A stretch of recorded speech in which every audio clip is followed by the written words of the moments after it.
ஓம் சாய்ராம். என் அன்பு செல்லமே, என்னுடைய அழகான தங்கமே, உன்னிடம் இந்த செய்தி சொல்ல வரும் பொழுதெல்லாம் ஏதோ ஒன்று என்னை தடுக்கிறது. அது வேறொன்றும் அல்ல, உன்னுடைய நேரம்தான். நான் உனக்கு ஏதாவது ஒன்று சொல்லிவிட்டேன், அதை நீ திருத்திக் கொண்டாய் என்றால் அந்த நேரத்தால் உன்னை எதுவும் செய்ய முடியாதல்லவா? அதனால்தான் அந்த நேரமோ என்னை தடுக்கிறது. ஆனாலும் அந்த நேரத்தை கூட வென்றுதான் நான் இன்று வந்துள்ளேன். தங்கமே, உன்னுடைய வாழ்க்கையில் ஏன் அந்த நேரம் அந்த காலம் என்னை தடுக்கிறது என்றால் என்ன தெரியுமா? நான் சொல்லி உன்னுடைய வாழ்க்கையில் இருக்கும் சில தவறுகளை நீ திருத்திக் கொண்டால் அந்த காலத்தால் உன்னை சோதிக்க முடியாது. அதனால்தான் உன்னுடைய வாழ்க்கையில் ஒவ்வொரு கட்டமும் நான் ஏதாவது ஒரு விஷயத்தை சொல்ல வரும் பொழுது அந்த காலமும் நேரமும் என்னை தடுத்து நிற்க வைக்கிறது. ஆனாலும் நான் விடுவேனா? எப்படி போராடி வந்துவிட்டேன். உன்னுடைய வாழ்க்கையை என்னென்ன செய்ய வேண்டும், என்னென்ன விஷயங்கள் செய்யக்கூடாது என்பதை உனக்கு சொல்ல வந்துவிட்டேன். அம்மா, நான் ஒன்றும் பெரிய விஷயத்தை சொல்லவில்லை. உனக்கே தெரியும் இந்த விஷயம் செய்வதனால் உனக்கு எந்த அளவுக்கு மனவேதனை அடைகிறாய் என்பது. நீ ஆரம்ப காலத்தில் எல்லாம் அமைதியாக ஒரு நல்ல பிள்ளையாக நல்ல விஷயத்தை செய்து கொண்டு பொறுமையான பிள்ளையாக இருந்தாய். திடீரென்று உன்னுடைய வாழ்க்கையில் சில சறுக்கல்கள் வந்த உடனேயே என்ன தெரியுமா செய்ய ஆரம்பித்து விட்டார்? கோபமும் வெறுப்பும் வந்தது. முதலில் உன்னுடைய வாழ்க்கை மீது உனக்கு வெறுப்பு வந்தது. அந்த வெறுப்பு என்ன ஆனது? அடுத்தடுத்து மிக மோசமாகி உன்னுடைய குடும்பத்தின் மீது வர ஆரம்பித்து விட்டது. உன்னுடைய குடும்பத்தின் மீது வந்த வெறுப்பு இப்பொழுது யார் பேசினாலும் கோபமாக மாறிவிட்டது. எத்தனை முறை நானும் சொல்வேன், கோபமானது வேண்டாம், குறைத்துக்கொள். கோபம் வந்து ஒருவனை எப்பொழுதுமே வாழ விடாது, அது அழிக்குமே தவிர எப்பொழுதும் அது ஒருவனை முன்னேற்ற பாதையில் கொண்டு செல்லாத. அதே நேரம் அதுவரைக்கும் அவனுக்கு நல்ல பேர் இருந்திருக்கும். அந்த கோபம் வந்தவுடன் அவன் கோபக்காரன், அவன் குணம் இல்லாதவன் என்ற ஒரு பெயரை அது எடுத்து கொடுக்கும். அதனால்தான் நான் எப்பொழுதுமே சொல்வேன், கோபத்தை எப்பொழுதும் வைத்துக் கொள்ளாதே. எல்லா நிமிஷமும் அந்த கோபமானது உன்னை வாட்டிவிடும். அப்பொழுது உன்னால் எதையுமே தாங்க முடியாது என்று. ஆனால் நீயும் எதையுமே கேட்பதாகவே தெரியவில்லை. எல்லா விஷயத்திலேயும் எப்பொழுதும் ஒரு பயம், பதட்டம், அதே நேரம் கோபம். இந்த கோபம் தான் உன்னை இந்த நிலைமைக்கு கொண்டு வந்திருக்கிறது. கோபத்தை முதல் விடுங்கள். எதையோ பற்றி யோசிக்கிறீர்கள், என்னென்னமோ விஷயங்களை பற்றி நினைக்கிறீர்கள்.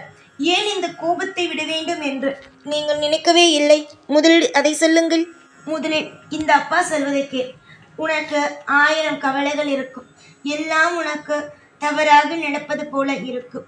உனக்கு நான் முதலில் சொல்வது எதுவும் தவறாக நடக்காது. எல்லாமே மாறிவிட்டது. ஒவ்வொன்றாக ஒவ்வொரு விஷயமாக மாறும் நேரத்தில் நீ குழப்பக்கூடாது. உன்னுடைய வாழ்க்கையில் இப்பொழுது நான் உனக்கு மனதார சொல்ல வேண்டியது மாறும். உன்னுடைய வாழ்க்கையில் நீ எதை கேட்கிறாயோ அது மாறும். முக்கியமாக சொல்ல போனால் நிறைய விஷயங்கள் மாறிவிட்டது. இன்னும் உன்னிடம் மட்டும்தான் வரவில்லையே தவிர கூடிய சீக்கிரமாகவே அனைத்தும் உன்னுடைய கைக்கு வந்துவிடும். கோபத்தை முதலில் குறைத்துக்கொள். கோபம் ஒருவனுடைய வாழ்க்கையில் ஏற்கனவே சொன்னது போல எந்த ஒரு நிமிஷமும் உன்னுடைய வாழ்க்கையில் அது மிகப்பெரிய ஒரு சந்தோஷத்தை கொடுக்காது. கோபம் ஒருவனை அழிக்குமே தவிர கோபம் எப்பொழுதும் ஒருவனை ஆளாக்காது. கோபமானது கஷ்டம்தானே தவிர அது எப்பொழுதும் நல்ல விஷயத்தை கொடுக்காது. இதுதான் உண்மை. இதை புரிந்து கொண்டவர்கள் வாழ்க்கையில் ஜெயிக்கிறார்கள். புரிந்து கொள்ளாதவர்கள் வாழ்க்கையில் தோற்று போய்தான் நிற்கிறார்கள். நீ என்ன செய்ய போகிறாய்? சொல் பார்க்கலாம். நீ என்ன செய்ய போகிறாய்? உன்னுடைய வாழ்க்கையில் அதிகமாக கோபப்படாதே தங்கமே. எல்லா நிமிஷமும் நீ கோபப்பட்டுக்கிட்டே இருந்தாய். உனக்கு தேவைப்படும் நேரத்தில் கோபம் கண்டிப்பாக படவே வேண்டும். ஏதோ ஒரு அவசரம், என்னமோ ஒரு விஷயம் என்ன யாரும் மதிக்க மாட்டார்கள். புரிகிறதா? மதிக்க வேண்டும். எல்லாமே உனக்கு எல்லோரும் உன்னையும் ஒரு ஆளாக பார்க்க வேண்டும் என்றால் தயவு செய்து உன்னை கெஞ்சி கேட்கிறேன், கோபத்தை மட்டும் தயவு செய்து குறைத்துக் கொள்ளம்மா. உன்னுடைய கோபம் உன்னுடைய கண்ணை மறைக்கிறது. அது உன்னுடைய வாழ்க்கையையே நொறுக்கிவிடும். உன்னுடைய வாழ்க்கையோ சந்தோஷமாகவும் சகல ஐஸ்வர்யங்களோடும் இருக்க வேண்டும் என்றால் நீதான் உன்னுடைய வாழ்க்கையில் சற்று எல்லா விஷயத்தையும் பார்த்து பார்த்து செய்ய வேண்டும். நிறைய நாள் உன்னுடைய வாழ்க்கையில் தோல்விகளை கண்டாய். அதனால்தான் உன்னுடைய கோபங்கள் இந்த அளவுக்கு வந்தது. அனைத்தையும் நான் புரிந்து கொள்கிறேன். ஆனால் இதெல்லாம் ஒரு தீர்வே இல்லையே. நீ கோபப்படுவதனால் எதுவும் தீரப்போவது இல்லையே. நீ கோபப்படுவதனால் எல்லாமே உனக்கு கஷ்டமாகத்தானே ஆகும். கோபம் என்பது ஒரு காலகட்டம் மட்டுமே. அது உன்னுடைய வாழ்க்கையை முழுமையாகினுச்சு அப்படின்னா அது உனக்கு மிகப்பெரிய ஒரு வழியை தரும். உன்னுடைய கோபம் உன்னை வெறுக்க வைக்கும், மற்றவர்களை வெறுக்க வைக்கும். இதெல்லாம் தேவையா?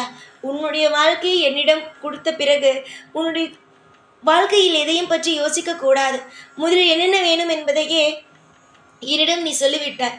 மறுபடி எதற்காக நீ யோசிப்பா? எதற்காக தேவையில்லாமல் குழம்பிக் கொள்கிறாய்? வேண்டாம். எதுவுமே நீ மனதார எதையுமே குழப்பிக்கொள்ள வேண்டாம். முதலில் உன்னை நீ வெறுக்காதே, மற்றவரை வெறுக்காதே, எதையுமே எப்பொழுதுமே வெறுக்காதே. உனக்கு ஒரு நபரை பிடிக்கவில்லையா? ஒதுங்கிவிடு. அதற்காக அவரை வெறுக்காதே. அடுத்த இன்னொரு விஷயம், கவலை வரும் பொழுது கோபப்படாதே. கவலை வந்துச்சா, ஏதாவது மனம் உடைஞ்சது போல இருந்துச்சா, உடனே தூங்கிடு. மிக சிறந்த வழி இதுதான். உனக்கு அதிகமாக கவலையா இருக்கு, குழப்பங்களோ தாங்க முடியாம இருக்குன்னா அமைதியா போய் படுத்து தூங்கிடு. தூங்கி எந்திரிச்சிரு. அதற்கு பிறகு எல்லாம் பார்த்துக்கலாம் அப்படிங்கிற ஒரு எண்ணம் உனக்கு வரும். அதனால எல்லாமே மாறும். இன்னைக்கு இப்படி இருந்துச்சு அப்படின்னா நாளைக்கு ஒரு அற்புதமான நாள் இருக்கு. எதுவுமே முடியல. எல்லா நாளுமே வித்தியாசமான நாள். நேற்று ஒரு வேலை செஞ்சிருப்ப, இன்னைக்கு அதே நேரத்தில் வேற ஒரு வேலை செஞ்சிருப்ப. அதனால எதுவுமே ஒரே மாதிரி இருக்காது. ஒரே மாதிரி உன்னுடைய வாழ்க்கை இல்லை. வித்தியாசமான வாழ்க்கை. இந்த எல்லாவற்றுக்கும் நான் உன்னுடைய வாழ்க்கையில் கஷ்டப்பட்டு கொண்டு இருக்கிறாய் பத்தியா? இது எல்லாவற்றுக்கும் நான் ஒரு நல்ல வழியை காட்டுவேன். உனக்கு நல்ல விஷயத்த செய்வேன். எதிர்பார்த்து ஒவ்வொன்றையும் உன்னுடைய கண்ணுக்கு நேரா கொண்டு நிக்க வைப்பேன். புரியுதா? நல்லது மட்டுமே செய்யக்கூடிய இந்த சாயாகிய உன்னுடைய அப்பா உனக்கு எப்படி துரோகம் செய்வேன்? அடுத்தவர்கள் உன்னை திட்டினாலே, யாரோ ஒரு உன்னை திட்டினாலே எனக்கு பிடிக்காம அவனுக்கு ஏதாவது போய் தண்டனை கொடுக்குறேன். உனக்கு தெரியாது, தண்டனை கொடுக்குறேன். ஆனா நான் உனக்கு எப்படி துரோகம் செய்வேன்? துரோகம் செய்யவே மாட்டேன். ஒரு பொழுதும் ஒரு நாளும் துரோகம் என்ற ஒரு விஷயத்தை உன் வாழ்க்கையில் செய்ய மாட்டேன். உன்னை நம்பி நிறைய பேர் இருக்கிறார்கள். அவர்களுக்கெல்லாம் நீ செய்ய வேண்டும். கோபப்பட்டால் உடல்நலம் கெட்டு போகும். கோபப்பட்டால் மற்றவர்கள் உன்னை வெறுப்பார்கள். இதெல்லாம் தேவையா? தேவையே அல்ல. நம்பிக்கை வையுங்கள். ஒவ்வொரு நிமிஷமும் உங்களுடைய வாழ்க்கையில் நீங்கள் மிகப்பெரிய அளவுக்கு வளர்வீர்கள் என்பதில் எந்த மாற்றமும் இல்லை. அதனால் நம்பிக்கை வையுங்கள். காலம் உங்களுக்கு சீக்கிரமாக வழியை காட்டும். நான் ஒவ்வொரு பொழுதும் உன்னோடு இருக்கும் பொழுது நீ எதற்காக கவலைப்படுகிறாய்? உன்னுடைய வாழ்க்கையில் இருக்கும் ஒவ்வொரு நிலைமையையும் நான் மாற்றுவேன். தேவைப்படும் ஒவ்வொரு நாளும் உனக்கு என்னுடைய தேவைகள் எப்பொழுது எல்லாம் படுகிறதோ அப்பொழுது எல்லாம் உனக்கு ஒரு மனித ரூபத்தில் உதவிகளை செய்வேன். என்னடா இது திடீரென்று யாரோ வந்தார்கள், திடீரென்று நமக்கான நன்மைகள் நடந்ததே என்று நீ நினைத்து சந்தோஷப்படுற அளவுக்கு உன்னுடைய வாழ்க்கையில நான் நல்லது செய்வேன்.